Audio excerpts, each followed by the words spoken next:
Hello friends, नमस्ते आप सभी को। आशा करते हैं आप लोग सुखी और खुशहाल होंगे। स्वागत है आप लोगों का फिर से एक नई वीडियो में। बताने वाली बात यह है कि कई बार ऐसा होता है कि टेक्नीशियन जब फील्ड पर काम करने जाते हैं वहाँ पे मशीन में E6 का एरर शो होता है। अब E6 का एरर शो होता है तो ये जो टॉप ये PCB क्या करे जो अभी हमारे पास आई है रिपेयर होने के लिए, ये टॉप बैंड कंपनी की है। तो इसमें E6 का मतलब होता है कम्युनिकेशन। अब आपको कोई भी एरर कोड मशीन में डिस्प्ले हो रहा है तो ये PCB इस तरह के बॉक्स में लगी होती है। इस बॉक्स के कवर पे ही उसका आउटडोर PCB का एरर कोड लिस्ट दिया रहता है। तो आप उस एरर कोड लिस्ट में देख लीजिए। अब जैसे फिर भी अगर E6 का एरर आ रहा है तो सबसे पहले आपको पावर ऑन करके आउटडोर की PCB का ये वाला जो मैंने बॉक्स अभी आपको दिखाया इसका ढक्कन खोलिए, और ढक्कन खोलने के बाद हर PCB में कहीं ना कहीं एरर स्टेटस लाइट आउटडोर में भी दिया रहता है, मैक्सिमम में दिया रहता है, एक दो को छोड़कर।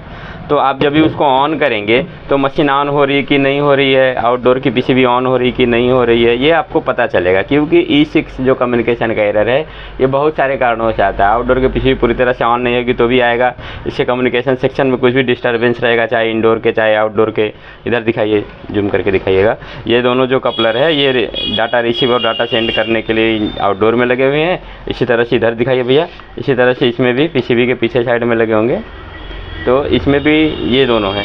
तो डाटा रिसीव और सेंड करने के लिए ये दोनों कपलर लगे हैं। इन दोनों कपलर में सर्किट में अगर कोई भी इशू होती है तो भी E6 आएगा, और एक वजह से और E6 आता है। कभी कभी वायरों में जोड़ होता है, जोड़ कार्बनाइज हो जाता है, या तो फिर वायर अच्छी क्वालिटी की नहीं रहती। थोड़े दिनों बाद उसमें कॉपर में आयरन वगैरह मिक्स होने की वजह से इंटरनली थोड़ा ब्लैकिश हो जाती है, काला काला दिखने लगता है वायर। तो उसमें जो सिग्नल जाते हैं इंडोर से आउटडोर तक वो तो हाई वोल्टेज वाले सिग्नल और लो वोल्टेज वाले सिग्नल दोनों तरह के होते हैं। तो सबसे पहले आपको चेक करना है। जैसे इसको हमने ऑन कर लिया, अभी देखिए ये इसका डिस्प्ले है, ये डिस्प्ले ऑन हो गया, ये इसका टेम्परेचर स्टेटस दिखा रहा है। ये ब्लिंक करके आउटडोर के ऑन होने का समय और कमांड को निर्धारित करता है। जो लाइट कट के आती है तो 3 मिनट बाद, और रिमोट से ऑन ऑफ करते हैं अगर आप रिमोट से ऑफ़ किए हैं और फिर रिमोट से ऑन करते हैं तो तुरंत आउटडोर कंप्रेसर को ऑन होने का कमांड दे देती है। तो इसमें देखिए अब इस तरह की ये स्टेटस लाइट है, ये रेड कलर की लाइट दिखाई हुई है मोबाइल में, ये इस तरह की स्टेटस लाइट है। ये अभी फ़िलहाल कंटिन्यू जल रही है। अगर ये जल रही है तो आप समझिए कि आपकी PCB ऑन हो गई है, इसका स्टेटस ऑन कंडीशन में आ गया है। फिर आपको क्या करना है, इंडोर और आउटडोर में जो कम्युनिकेशन के लिए वायरें यूज होती हैं वो 2 वायरें यूज होती हैं इस कंडीशन में, और बहुत सारे कम्युनिकेशन होते हैं लेकिन इसमें जो यूज हुआ है उसकी बात करेंगे। तो इसमें न्यूट्रल और कम्युनिकेशन के बीच सिग्नल आता है और जाता है।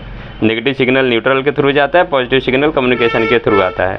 अब इसी तरह से इसका एक ट्रैक बनता है, नेगेटिव और पॉजिटिव इसमें घूमता रहता है। तो इसमें देखने वाली बात यह है कि इसका कम्युनिकेशन और सिग्नल वाले में आपको DC में वोल्टेज चेक करना है। सबसे मिनिमम वोल्टेज आपको पकड़ लेना है।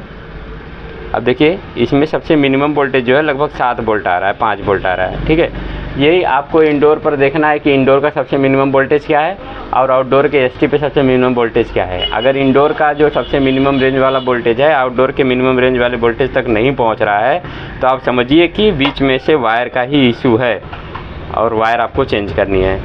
और अगर आप PCB हमारे पास लाते हैं बनाने के लिए तो ऐसा कुछ कंडीशन में ये जो कपलर है, कपलर की जो 1-2 पिन होती है, इसमें एक LED होती है इंटरनल, वो कभी कभी LED ड्राई हो जाती है, इसके सर्किट में कुछ ड्राई सोल्डरिंग या तो फिर ये LED वीक हो जाती है, तो भी इंडोर से आने वाले सिग्नल को ये पूरी तरह से ट्रांसमिट नहीं कर पाती आउटडोर के MCU के लिए।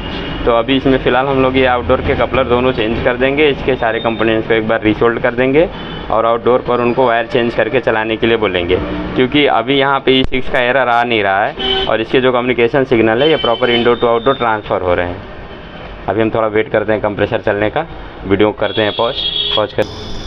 तो फ्रेंड्स जैसा कि मैंने बताया यहाँ पे इशू नहीं आएगा क्योंकि जो सिग्नल थे वो प्रॉपरली ट्रांसमिट हो रहे थे। क्योंकि यहाँ पे जो इंडोर और आउटडोर की दूरी है बिल्कुल 5-6 इंच हो गई है सिर्फ, तो वायर की जो लेंथ है वो बहुत कम हो गई है।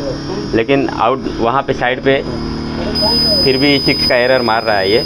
तो इसमें करना यही है, अब देखिए कंप्रेसर भी चल रहा है इसका, इसमें करना यही है कि इसका जो आउटडोर का कपलर होता है और इसके ट्रैक में जो भी कंपोनेंट छोटे मोटे 2-4 लगे रेजिस्टेंस डायोड वगैरह, इन सारों को रिसेल्ट करके ये कपलर रिसोल्ट करके ये कपलर चेंज करके हम इनको दे देंगे और आउटडोर साइड पर वायर चेंज करके चलाने के लिए बोलेंगे। अगर वीडियो आपने लास्ट तक देखा है तो आप लोग को बहुत बहुत धन्यवाद।